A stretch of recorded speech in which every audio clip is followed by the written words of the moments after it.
My favorite thing to do growing up was hunting with my dad.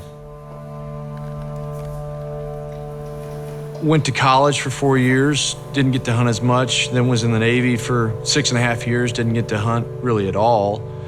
So my father had planned a backcountry archery elk hunt as a celebration of me being out of the Navy and us being able to start spending time in the outdoors again. I think it was the 6th day of a 7 or 8 day hunt, and we had hunted very, very hard.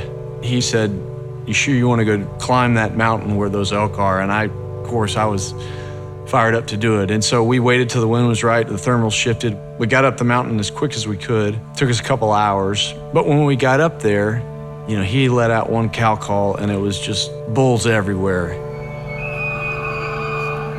Elk hunting in September, when those bulls are rutting and they're bugling and they're fired up, they come in very quickly and they come in angry.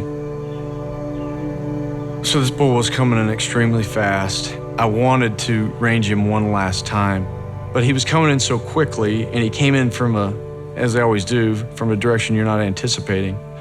And I didn't have time to take my rangefinder off my belt and to bring it up to my eye. Not only did I not have time, but I didn't want to risk the bull seeing me doing that. And so I just kind of estimated his distance. I guessed at the range, pulled back, let the arrow go, and shot right underneath him.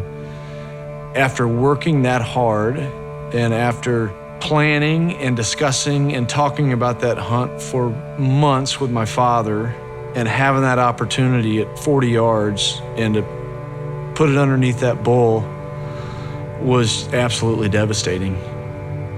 I wanted to figure out how to never let that happen again. Ended up sewing a piece of webbing and a D-ring up here on my shoulder with a pocket where I could get to my rangefinder very quickly, and there was minimal movement between where it rested on my jacket and getting it up to my eye. That was the first functional element that I added, and that came about from the experience in the SEAL teams where guys, not only with clothes but gear, would rip it apart and sew it back based on dexterity and their job within a platoon and the weapon that they carried. It was what came natural to me after having done it in the SEAL teams with tactical gear and then just applying that thought process to hunting gear.